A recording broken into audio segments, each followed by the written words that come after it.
लाहौर जो है पाकिस्तान में चला गया है, लेकिन फिर भी इंडियन नेशनल कांग्रेस की वहाँ सेशन हुआ, अधिवेशन हुआ, उसके लिए काफ़ी इम्पोर्टेंट है। इसको पढ़ने से पहले हम जो बैकग्राउंड है उस बैकग्राउंड को हम समझना चाहेंगे। तो उस बैकग्राउंड में आप देखेंगे कि जो साइमन कमीशन आया था 1919 का, जो गवर्नमेंट ऑफ इंडिया एक्ट था, 1919 के गवर्नमेंट ऑफ इंडिया एक्ट में ये प्रोविजन था कि उसके 10 ईयर्स के बाद उसका रिव्यू होगा, उसकी समीक्षा की जाएगी।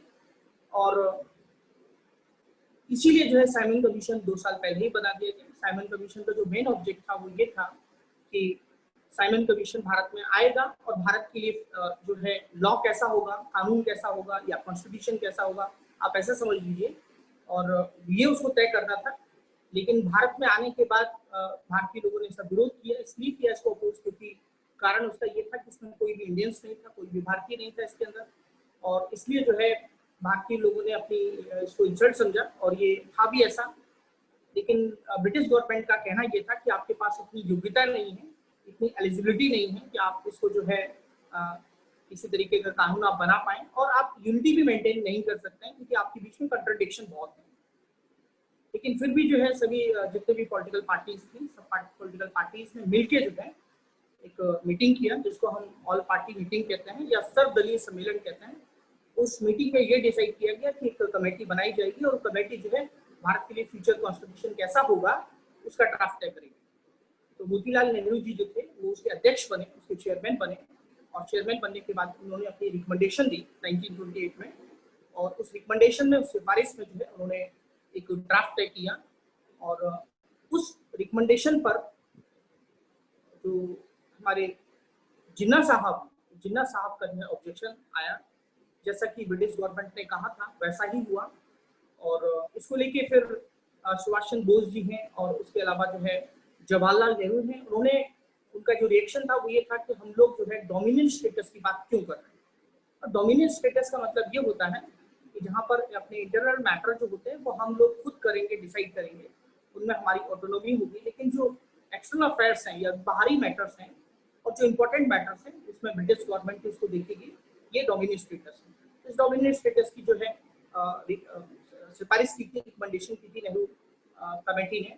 फंडामेंटल राइट्स की भी बात की थी, फॉरेन पॉलिसी का डिक्लेरेशन भी उन्होंने किया था। तो इस तरीके से रिकमेंडेशन जो है इसमें दी गई थी और जो बहुत सारी रिकमेंडेशन दी गई थी।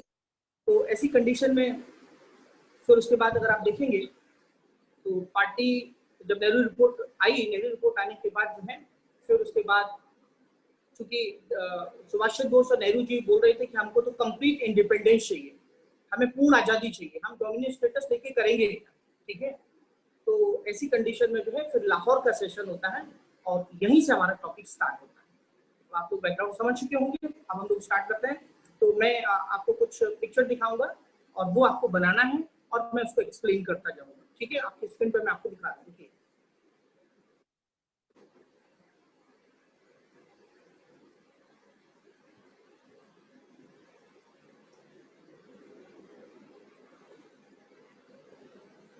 आप थोड़ा वेट करेंगे।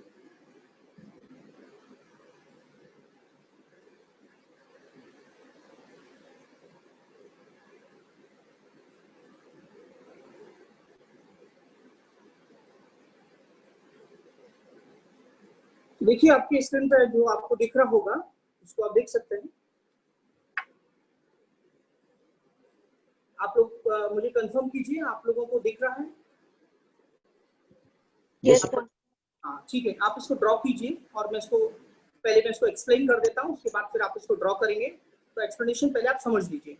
मैंने जैसे कि आपको पहले लेक्चर में बताया था कि हिस्ट्री की तैयारी अगर हम चार्ट के बेसिस पे करेंगे तो 5-6 पेजेस का हम मटेरियल एक ही पेज में ला सकते हैं। तो इस ऑब्जेक्ट के साथ मैंने ये ड्रॉ किया है। तो इसमें जो लाहौर सेशन जो 1929 का था उसमें पूर्ण स्वराज की बात की गई थी। जैसे मैंने आपको बताया कि सुभाष चंद्र बोस और जवाहरलाल नेहरू जी जो डिमांड कर रहे थे, तो इसमें लाहौर सेशन जो कि 1929 में हुआ था, ये काफी इंपॉर्टेंट है। यहाँ पर प्रपोजल लाया गया था ऑफ कंप्लीट इंडिपेंडेंस, जैसा कि आप स्क्रीन पर देख सकते हैं 1929, ठीक है। इससे पहले मैं थोड़ा सा बैकग्राउंड बता दूं। इसमें आप देखेंगे कि 1921 में जो है इंडियन नेशनल कांग्रेस का सेशन हुआ था। आप देख सकते हैं, आपको पिक्चर से समझना है। 1921 में इंडियन नेशनल कांग्रेस का सेशन हुआ था और ये सेशन अहमदाबाद में हुआ था। देखिए आप आप सब लोगों को दिख रहा होगा 1921 में इंडियन नेशनल कांग्रेस का सेशन अहमदाबाद में हुआ था और यहाँ जो है प्रेसिडेंट थे मौलाना हजरत, देख सकते हैं मौलाना हजरत मोहानी जी थे, ठीक है। और यहाँ पे एक सबसे खास और इम्पोर्टेंट बात है कि यहाँ पे इलेक्टेड जो प्रेसिडेंट हुए थे अहमदाबाद सेशन में वो सीआर दास थे, लेकिन चूंकि वो जेल में थे दैट्स वाई जो है हकीम अजमल खान ने जो है कह सकते हैं कि उसकी अध्यक्षता की, क्योंकि सीआर दास जेल में थे। ये प्रश्न पूछा जाता है कि इसलिए मैंने आपको लिख दिया है वहां पे, तो आपको ये ध्यान में रखना होगा। जितने भी पॉइंट्स हैं सभी एग्जाम्स के काफी इंपॉर्टेंट है। जो चीजें मैंने बताई हैं इससे फायदा आपको ये होगा कि एक पेज में ही आप सारी चीजों को कवर कर पाएंगे। आप देख सकते हैं कि यहाँ पे 1921 के सेशन में क्या हुआ था, तो यहाँ पे बात की गई थी कंप्लीट इंडिपेंडेंस की बात की गई थी। कंप्लीट इंडिपेंडेंस का मतलब होता है पूर्ण स्वतंत्रता की बात की गई थी। और पूर्ण स्वतंत्रता किस टाइप की बात की गई थी? From all types of foreign control, foreign control उनको नहीं चाहिए था, विदेशी नियंत्रण उनको नहीं चाहिए था। एंड पास, ठीक है, रेजोल्यूशन डिमांडिंग टू अडॉप्ट, ठीक है, एक उन्होंने संकल्प प्रस्तावित किया। संकल्प जो प्रस्तावित उन्होंने किया, एक जो संकल्प उन्होंने प्रस्तावित किया वो किस लिए किया? देखिए आप स्टार लगा है ऊपर, उसी चीज को आपको ध्यान रखना है। Adopt complete independence as its goal. तो आपको ये पूछा जाएगा एग्जाम में कि कांग्रेस ने जो है किस सेशन में अडॉप्ट किया है इसका रेजोल्यूशन, जो कंप्लीट इंडिपेंडेंस कांग्रेस का लक्ष्य था, कांग्रेस का जो टारगेट था कंप्लीट इंडिपेंडेंस, उसने कहां पर डिसाइड किया। तो ये आप देख सकते हैं कि 1921 का जो सेशन था उसके बारे में मैंने आपको एक्सप्लेन किया है। 1921 के बाद का जो अगला सेशन हुआ है वो 1928 में हुआ है। 1928 में जो सेशन हुआ है इंडियन नेशनल कांग्रेस का, वो कोलकाता में हुआ है, कलकत्ता में हुआ है। और यहाँ जो थे प्रेसिडेंट जो थे वो मोतीलाल नेहरू जी थे। और आप देखेंगे कि यहाँ पे क्या एक्शन लिए गए, यहाँ पे क्या किया गया, formation of all India youth Congress, ठीक है। यहाँ पे हम देखेंगे कि जो 1928 का जो इंडियन नेशनल कांग्रेस का सेशन था, यहाँ पर कांग्रेस ने अल्टीमेटम दिया ब्रिटिश गवर्नमेंट को, राइट, एक वार्निंग दी, आप ऐसा समझ सकते हैं, जिसमें ये बताया गया to accept the recommendations of Nehru report, right. आप नेहरू रिपोर्ट की जो सिफारिशें हैं उनको आप मंजूर करें। अगर आप उनको मंजूर करते हैं तो ठीक है, नहीं तो एक आंदोलन के लिए आप तैयार रहें, सिविल डिसोबीडियंस मूवमेंट के लिए आप तैयार रहें। ऐसा वार्निंग, ऐसा अल्टीमेटम जो है वो कांग्रेस की तरफ से दिया गया। कांग्रेस की तरफ से जो अल्टीमेटम दिया गया वो 1928 के सेशन में दिया गया। और 1928 का जो सेशन था वो इंडियन नेशनल कांग्रेस का सेशन, कोलकाता का सेशन था, राइट। उसके बाद आप देखेंगे कि अगला जो सेशन हुआ 1929 का जो सेशन हुआ है, उसमें आप देखेंगे पूर्ण स्वराज की बात की गई। मतलब कांग्रेस ने अपना जो गोल डिसाइड किया, कांग्रेस ने अपना जो लक्ष्य डिसाइड किया वो पूर्ण स्वराज डिसाइड किया। और पूर्ण स्वराज जो कह सकते हैं कि कंप्लीट इंडिपेंडेंस चाहिए था उनको।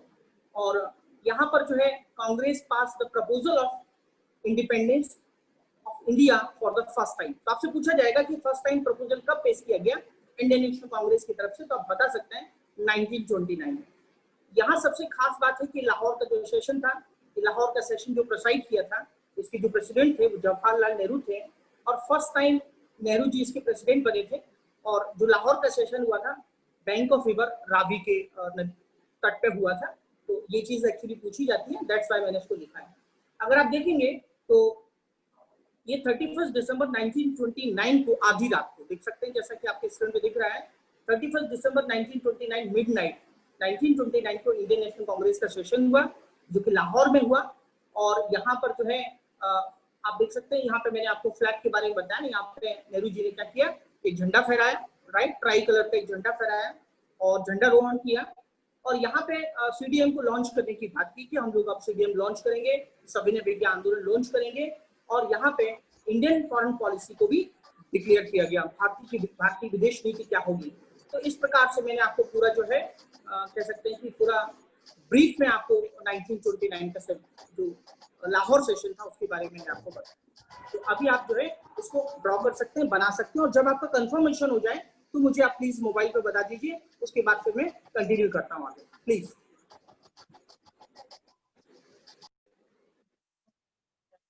चार्ट में बनाया था, देखिए अहमदाबाद, आपको हेडिंग डालना है लाहौर सेशन ऑफ कांग्रेस, कांग्रेस का अधिवेशन, कांग्रेस का लाहौर अधिवेशन, कांग्रेस का लाहौर अधिवेशन।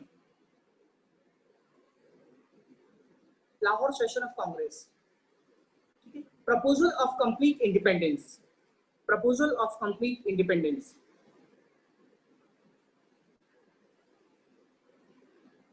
Proposal of complete independence.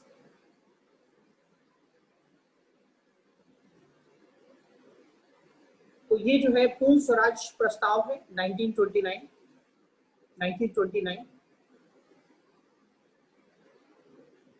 1929। तो 1921 अहमदाबाद का जो सेशन है, कांग्रेस का जो सेशन है अहमदाबाद का, वो 1921 में हुआ, ठीक है। तो इसमें आपको ये, उसके बाद आप देखेंगे,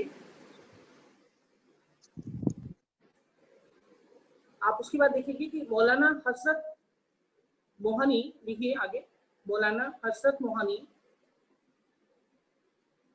मौलाना Hasrat Mohani, Maulana Hasrat Mohani define Swaraj as complete independence, Swaraj as complete independence from all types of foreign control, for all types of foreign control, and passed a resolution, demanding Congress to adopt complete independence as its goal, from all types.